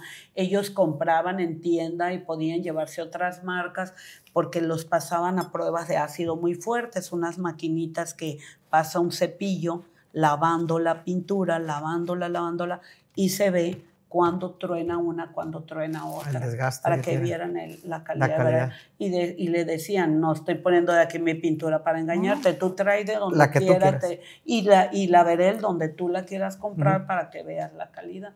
Entonces, eso los enseñaban, ellos iban a los laboratorios, veían la planta, una planta grandísima de clase mundial, y de ahí los llevamos a pasear a todo Monterrey, les encantaba, y los llevamos a restaurantes muy buenos, a Los Arcos, lo llevamos al Cabrito, al Rey del Cabrito, a San Carlos, que es el otro del Cabrito muy bueno, que es más elegantito, a todos esos restaurantes. No teníamos límite. No, pues venían bien contentos, nomás que eran bien borrachos. Me tocó 2 veces viajar con ellos. Y fíjate, también fui impulsora de los ingenieros civiles. Les regalé el viaje en un aniversario que ellos tenían. Era presidente el ingeniero Báez, el Chuyín. Y les dije, te voy a regalar el viaje para todos los ingenieros. Y también la pasaron increíbles. ¿A la planta también? A ellos, los llevaron también a la planta, que conocían. Y visitamos la planta de Cemex, aprovechando para que... Sí, que está relacionado sí, eso. No me acuerdo si era de Cemex, sí, era de Cemex. Y fue fantástico. Fascinados y ese también fui con ellos. Los acompañé, los llevamos a las grutas de García. ¿Cola de caballo? No fuimos a la Cola de Caballo, pero ahí... toda la macroplaza. Todo eso es... entonces fueron experiencias muy bonitas, muy enriquecedoras de la atención al cliente, ¿no? De la atención. Ahorita hay que retomar eso porque siento que se fue dejando. Y a lo mejor porque me fui de aquí en ese espíritu mío tan... tú me acabas de decir chicharachero, aventurero. Sí. Esa parte es como que tenía como la impregna la pintura Beret. La han trabajado bien, no digo que no, o sea, está bien, pero a lo mejor hay gente que le gustaba mi estilo, ¿no? Mi forma. Tu manera de trabajar. Ahí junto con Omar y otros socios que se retiraron rápido, iniciamos el derraje, chapa y herrajes. Yo fui la que lo creé. Okay. De hecho, lo creé porque yo fui llenando chapas y herrajes en el negocio de las pinturas, pero de verdad que llegó momentos que no me daba tiempo, no respiraba de lo que tenía gente, no podía. Entonces yo dije, debo de separar el negocio de chapas y herrajes con las pinturas. Pero fue una idea que nació de las pinturas para crear ese negocio que ves. Esa era mi visión, porque era muy amiga del Bastidas, el de Culiacán de Baza, chapas y herrajes. Y yo quería tener ese negocio de las... cubiertas, estufas, campanas, hornos para empotrar, toda la mercancía del Sayerlac, porque es una muy buena línea de madera, la chapa, los herrajes. De hecho, ahorita, por ejemplo, mi hijo que trabaja en China, toda la chapa y herraje que trae, que tiene Omar y eso, las traen en contenedores increíbles, a precios increíbles. Casi voy a ir a visitar a Omar si quiere que le venda, puedo venderle. Sí, pues pero voy a iniciar el otro, que me gusta mucho, porque a mí me gusta mucho en las pinturas. Me encantaba el interiorismo, la decoración. Por ejemplo, yo llegué ahorita aquí y te juro que aprecié el valor sentimental de tu papá puesto aquí. O sea, cada detalle. Me encanta esa parte, me encanta. Y eso se está perdiendo, pues ese tipo de detalles, pues ahorita dijiste ese nuevo negocio que no tiene nada que ver con esto. Así pues. es, que no tiene nada que ver porque viene más minimalista, más en una tendencia Otro de lo gusto. práctico, pero es lo que va a seguir. Sí, es la tendencia. ¿Por qué? Porque si te fijas, hemos soltado la raíz, nuestras raíces, todo ahora es volátil. Hay unos libros que se llama Sociedad Líquida. Todo es líquido, todo es líquido. Es una sociedad que es de prisas, es de elegir ya, es de satisfacciones inmediatas, momentáneas, no profundas. Por eso la gente no echa raíz. Sí, es el ahora. Ya mañana vamos a ver qué, pero mañana ahora. Ya es tarde, de hecho. Ya mañana. Bueno, otra faceta que tienes, trabajar en el sector público también. Te fuiste al sector público. A ver, platícanos un poquito qué experiencias tuviste en el sector público. Pues he estado en dos del sector público, que es la educación, y en la otra pues es la Junta de Agua Potable. En el tema educativo es inagotable, inacabable. Una persona que muere no significa que deje de enseñar. Su legado queda como enseñanza. Por eso es inagotable e inacabable. La educación es un tema tan profundo, pero tan enhierbante, decía un director que tuvimos en el COBAS, antes que yo fuera directora, hubo un director que se llamaba Juan de Dios Palazuelos, y decía que la educación era enhierbante. Es cierto, es como si se te metiera en tu ser y te das cuenta que resolveríamos tantos problemas a partir de una buena educación. Pero también esa buena educación, ¿quién califica que es una buena educación? Porque lo que puede ser educativo para ti, para mí no tanto. Y me voy a la escala de entre educación y valor. En la India no puedes matar una vaca porque sería un pecado. Estamos hablando de ética, de moralidad, estamos hablando de cuestión de valor.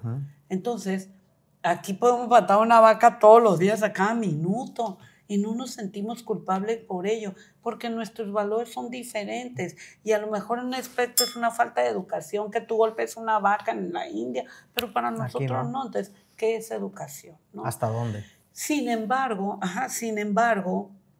las buenas decisiones, las buenas prácticas, el respeto, la forma de interpretar, la empatía, de cómo tú ves, cómo yo veo, son formas de educación. Son formas que te van generando no nomás conocimiento.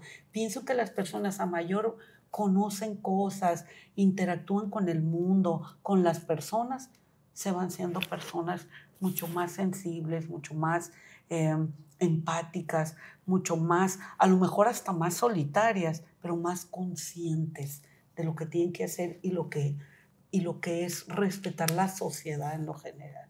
Entonces esa parte de educación, la verdad, es tan bonita, tan profunda, que no te alcanza la vida para comprender tantas cosas que tienen que ver con la educación.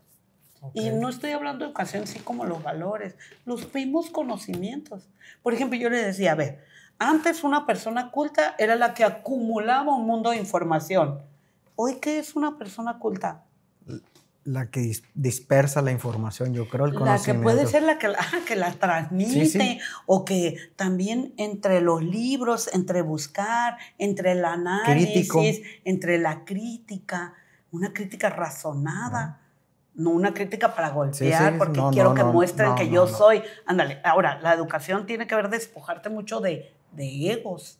Que Sí, sí. entiendas tu ego Que lo que yo para digo que te lo quites. es el ser bien de todos. Ah, No, sí, no. Es mi pensamiento es mi nomás. pensamiento, pero quiero ver el tuyo para ver si me conquista incluso tu pensamiento. O un amalgamamiento. O hago un amalgamamiento. O cambie mi idea por la tuya porque me pareció que estaba fundamentada. Más ¿no? correcta. Entonces, por eso te digo, es inagotable. Inagotable. Igual cuando un maestro evalúa los conocimientos o los comportamientos. Yo decía, puede haber un buen maestro que cumple con sus horarios, siempre llega temprano, hace sus planeaciones didácticas, todas sus enseña, tareas. pero no le entienden. ¿Es buen maestro? Yo lo ponía a juicio. ¿Es buen maestro? Los alumnos no lo entienden. Pero él cumple con todo el protocolo. Y puede llegar uno que administrativamente sea un desastre, y los alumnos, cumple, pero los alumnos lo adoran y propicia la creatividad, la lúdica en el aprender, propicia también les despierta el interés. el interés, la curiosidad, y los hace trabajar para que logre el resultado que quiere. Y está bien o está Entonces, mal. Entonces, ¿es un bueno o mal maestro? Pero a lo mejor no se lleva muy bien con sus compañeros, no genera un buen ambiente. O sea, fíjate. Pero son otras cosas ahí ya. Todo eso es educación. Todo eso es educación. Todo eso es educación. Un aprendizaje muy grande que tuviste ahí. Muy grande. Fue un shot que a mí en lo particular me sirvió mucho para... creo que me volví una mejor persona, número uno, pero pude ser, creo que, mejor madre. Esa parte tan a la carrera de la actividad empresarial, dejas esa parte que te dije, un hijo está abandonado, sentí que abandoné un poco a mis hijos. Yo trataba y siempre con mis amigas decía, tenemos que dar calidad de tiempo, que cuando estemos ahí estemos en el tiempo. Y confundimos calidad de tiempo con decirle, te voy a llevar al cine. Sí, hay que llevarlo al cine, pero también hay que abrazarlo y estar con él o con ella y decir, ¿cómo estoy contigo? Soy tu partner, soy tu padre, soy tu madre, soy tu amiga, soy tu todo. ¿Qué problema Porque tienes? tú eres todo para mí. O sea, decirle, tú eres todo para mí. Entonces esa parte como que creo que me enseñó mucho a ser mejor persona. Y no dejé mi parte empresarial de querer siempre, vamos a sacar el Cobaes adelante y muchas cosas que lo veía atorado. Y yo creo que sí funcionó y además tuve un reto. Yo fui la primer directora mujer. Okay. Y estaba muy el tema de entre la paridad de género. Entonces, tuve una oportunidad. Pude haber hecho más cosas, pero te falta tiempo. Al final nada más fui 2 años directora. Es poco tiempo para cambiar pero es una chorro de institución cosas. grandísima, pues, ¿no? Es una institución ¿Cuánta gente hay que ahí? tiene más presupuesto que ni un municipio. Tiene pues cerca de 3,000 trabajadores. Está muy grande. Muy grandes. Eran 125 planteles que había que atender con extractos sociales, culturales diferentes. No es lo mismo ver Cabeza de en Choice, una comunidad que es sumamente indígena, a irte al del centro de Culiacán, el plantel 27, que está ahí en el puro centro, con muchos jóvenes que iban bajo otro esquema. No es lo mismo ver una en el Rosario, Sinaloa, en Escuinapa, que aquí. Aquí Cobaes marcaba una pauta hace muchos años, cuando yo estuve. Era como la preparatoria privada. Sí. Tenía esa connotación. Hoy yo veo que tiene la preferencia hacia la UAS que al Cobaes. Habría que ver qué fue lo que lo trabajó distinto. Y ahí, eso que dices, que por ejemplo no es la misma un plantel que otro, administrativamente se manejan igual, o un plantel se maneja de una manera y otro plantel se maneja de otra manera. En estructura, de forma administrativa son igualitos. O sea, incluso estructura el director, la secretaria del director, la de control escolar, en estructura es igualito. En las formas de interactuar, para eso tienen como las actividades extracurriculares, porque a lo mejor Agua Caliente de Vaca, eso que es decir en Choice, que es una comunidad indígena, tienen un aprendizaje proactivo. Ahí son educación media superior a distancia. Ellos tienen un modelo que a través de televisión, de algo, les llega cómo interactuar con la clase, y el joven toma nota, pero aprende de una manera proactiva. O sea, él va generando su propio aprendizaje y los maestros revisan, como hoy es la educación a distancia, ¿no? Entonces, pero no funcionan como tal, el maestro sigue yendo a su clase bien, pero tiene que darle como connotaciones que sean como de la comunidad, para que empiece a valorar su comunidad, pero sin dejar de enseñarles el mundo en lo general. Tienen otro sentido, pero eso lo toma la escuela, la comunidad. Sí. La comunidad escolar. Ahí mismo. Cómo se ponen de acuerdo para enseñar.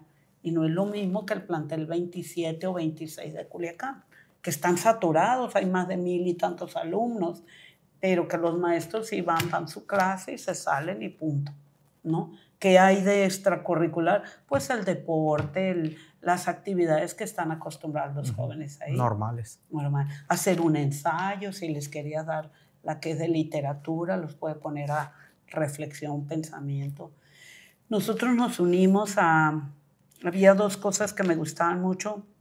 Hicimos una como los concursos de oratoria, pero lo llamamos Debate tu Mundo, porque era ayudarle al joven a que agarrara una temática y que la debatiera, que expresara su posición, pero lo contraatacaban, o sea, le hacían preguntas para que relacionara y pudiera dar sus contestaciones.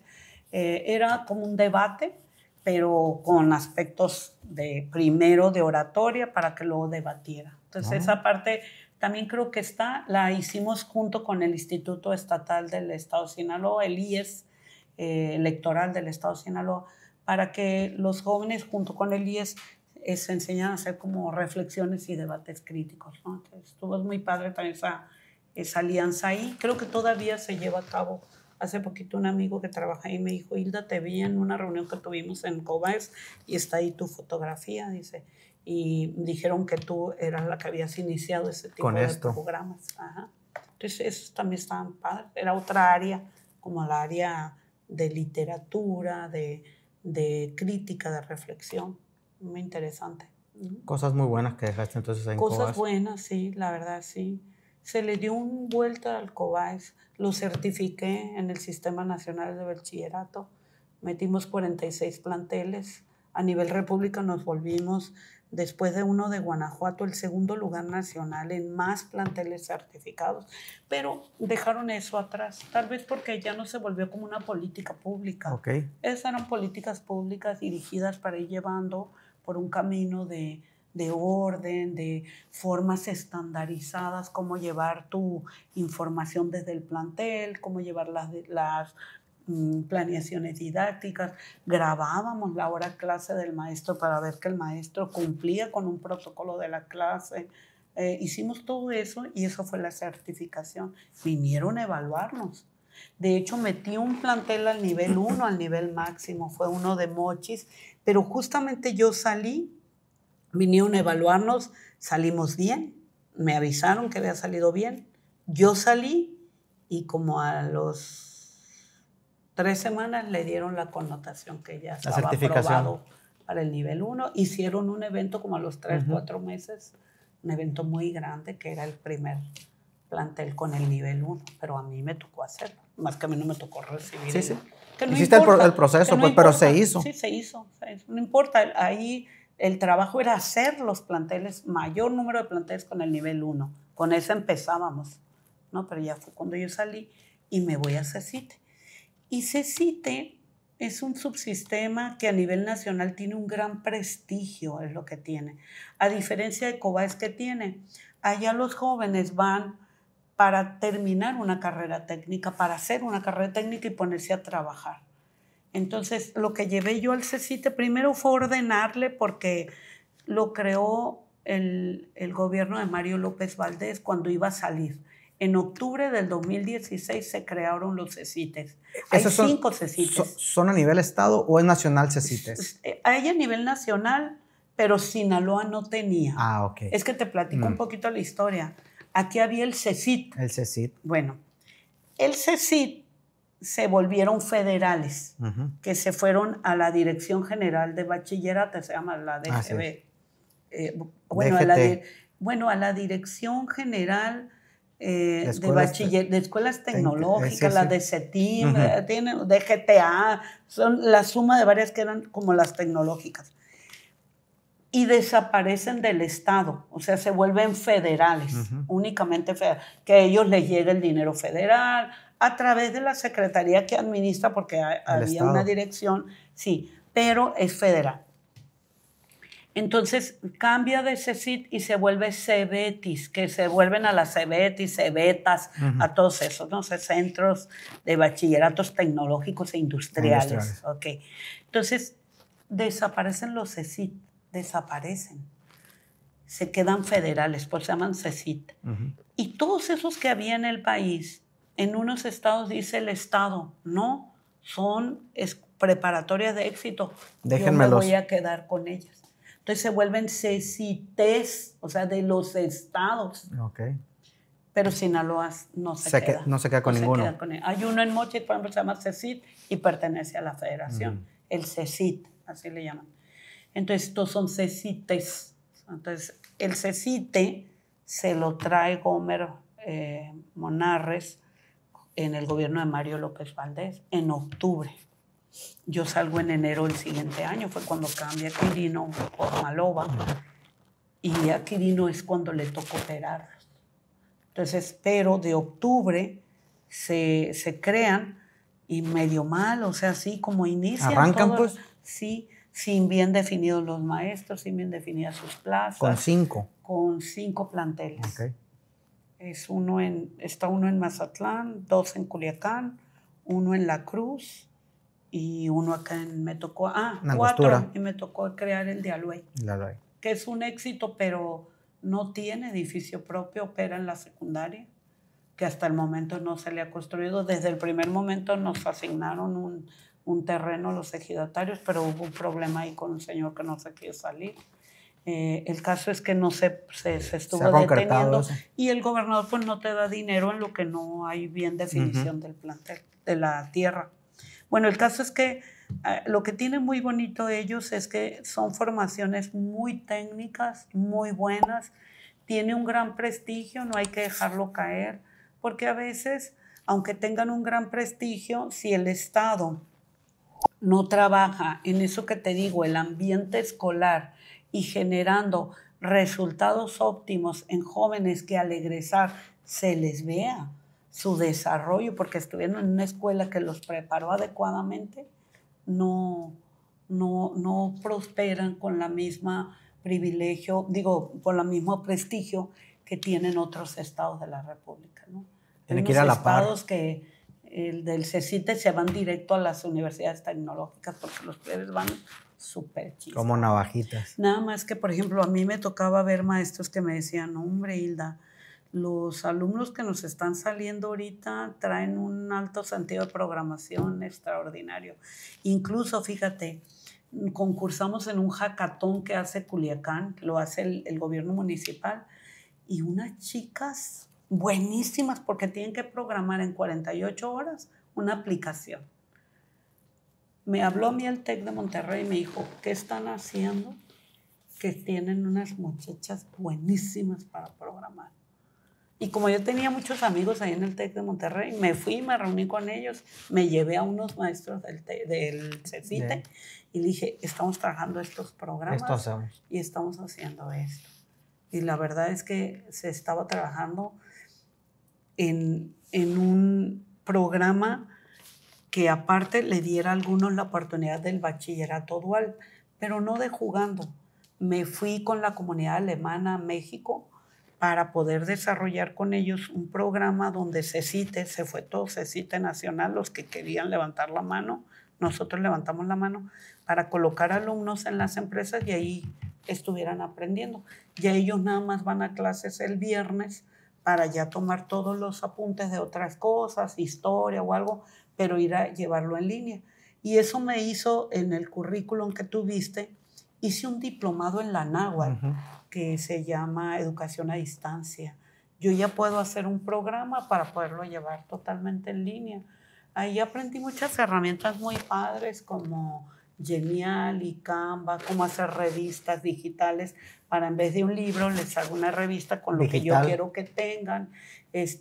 Pero también vi los modelos de las formas de aprendizaje y cómo promover en educación a distancia esa curiosidad, esa autodidacta, esa aprender por sí, cómo darle algunas metodologías para que ellos puedan aprender.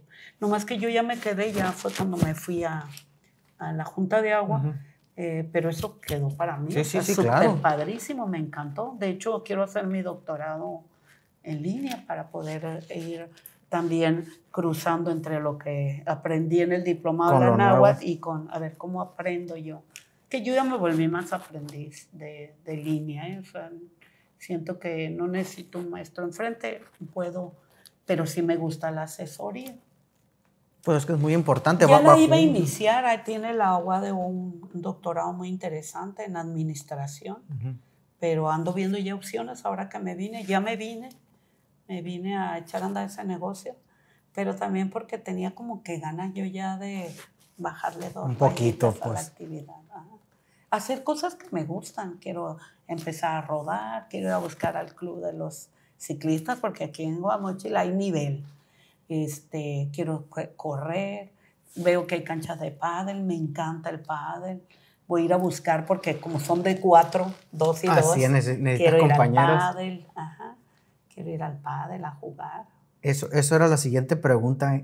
¿Cuáles son los hobbies o en qué se divierte Hilda? Porque pues ya hablamos del trabajo, pero tiene que tener válvulas de escape uno donde se relaje, donde ya la mente está trabajando de otra manera, relaje, conviva, mire otras cosas, otro tipo de problemáticas si tú quieres, pero no las del trabajo. Pues eso, me gusta mucho rodar. Antes me aventaba hasta 100 kilómetros. Íbamos y veníamos al Tata a las 5 de la mañana y por lo menos 2 veces por semana. Ir y venir son 54 kilómetros de ida, 54 de venida. Le pegaba muy duro al ciclismo.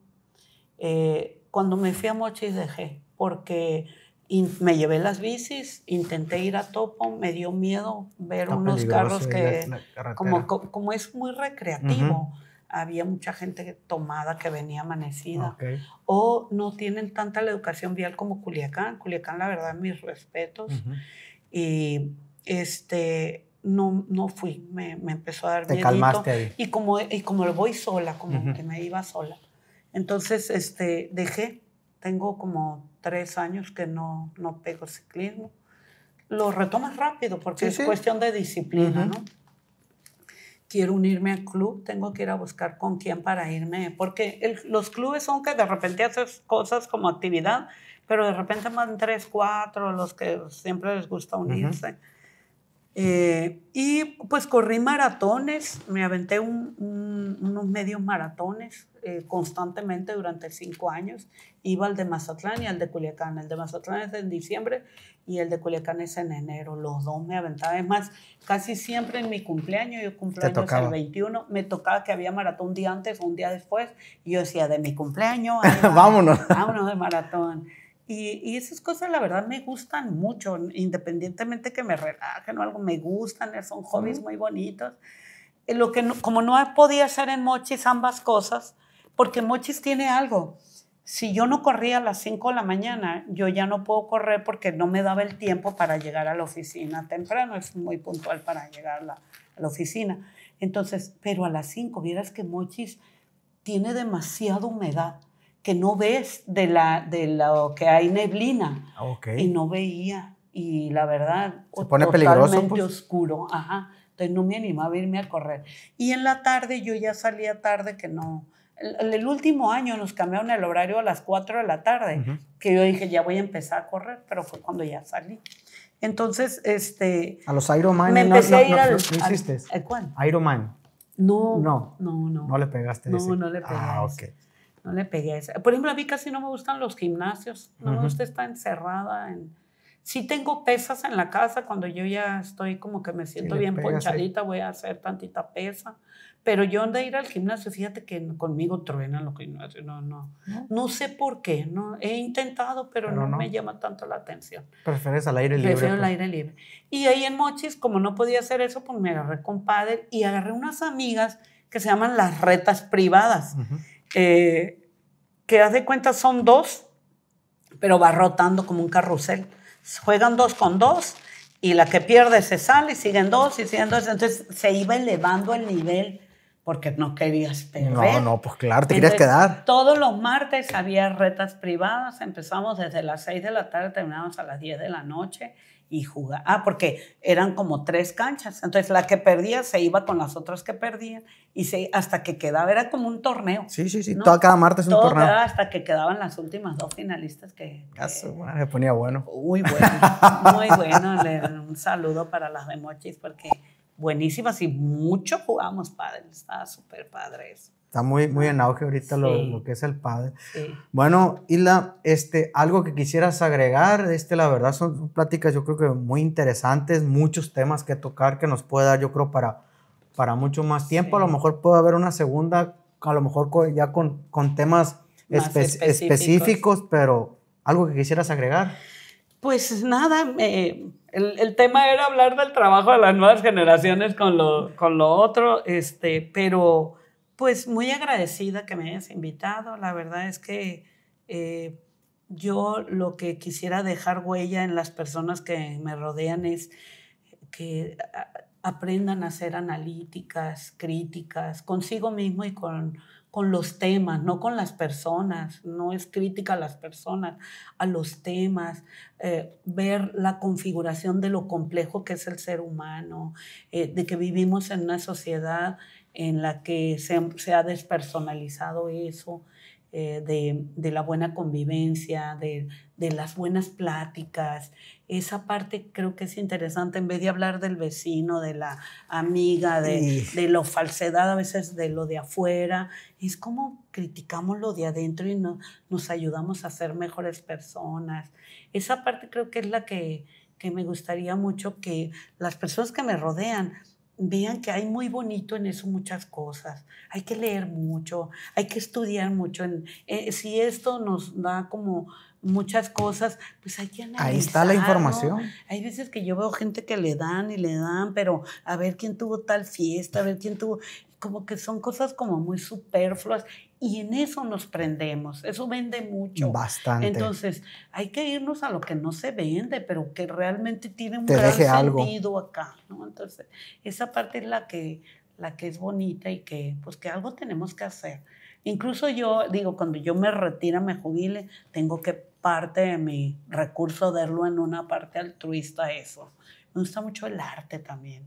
Yo aplaudo mucho a Rommel con lo del teatro, a Javier Carvajal con lo del teatro. Él también está haciendo como videos, pero le gusta mucho lo del terror, me llama mucho la atención, o lo de suspenso, ¿no? Entonces, eso es arte, es enfocar tu energía en cosas que vas analizando, que vas estudiando, que vas sacando como cosas del ser humano muy interesantes, ¿no? Y no nomás del ser humano, podemos hablar de política un día y tengo amigos políticos que me encanta platicar con ellos, que yo veo que tienen un gran bagaje político, formas entre la sociedad, el gobierno, la política y la economía y cómo se mueven, se tejen entre sí temas muy interesantes. Así es que pues eso es educación. Eso es conocimiento. Eso es, a medida que conoces, te vas haciendo más tranquis, analítico.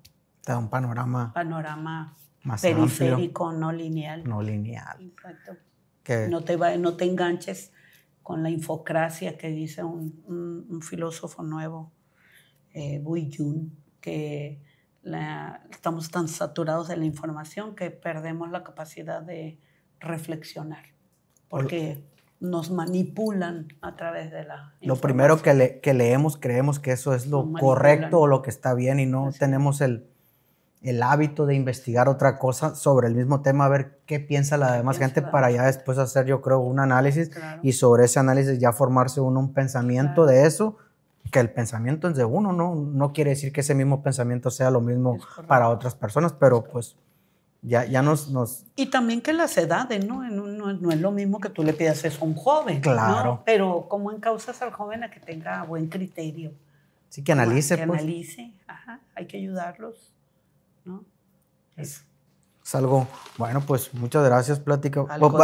Perdón, Chayito, por esta gran plática muy nutrida que todos los días se aprende algo nuevo, todos los días hay que estar dispuesto, hay que tener disponibilidad de aprender, de ver otros puntos de vista, cosas que eso es lo que nos hace personas, pues mejores personas, yo creo. Exacto, ¿no? Eso. Y tenemos que ser mejores personas porque mejores personas. No quiero decir que está perdida la causa, pero está muy difícil, o sea, esto de la violencia, esto de cosas malas que te pasan por el teléfono, que lo que dices vende, pues. Vende mucho, entonces hay que tener mucho cuidado, yo creo. Más hay que comprar todo. Cuando tenemos hijos pequeños también hay que tener mucho cuidado con el contenido que ven, no limitarlos o no quitárselos, pues, sino de hacerlos conscientes de que hay cosas. Sabes que hay líneas esto que vas a no, bloquear. pues, o sea, que tengan ellos un criterio de entre lo bueno y lo malo, pues. Entonces, bueno, eso ya es trabajo que cada uno vamos a ir haciendo. Pues muchas gracias. A toda la gente que hace el favor de ver este podcast. Quiero dar las gracias otra vez a Cabañas El Abuelo del Conejo en Surutato, Sinaloa, y a la Aurora Eventos en Guamúchil, Sinaloa, por ser nuestros patrocinadores. Y suscríbanse al canal, les repito. Si tienen algún tema, algo que les interese, con mucho gusto, déjenos en los comentarios y nosotros hacemos esos temas, los desarrollamos. Muchas gracias, nos vemos en la próxima. Muchas gracias, Hilda. Gracias.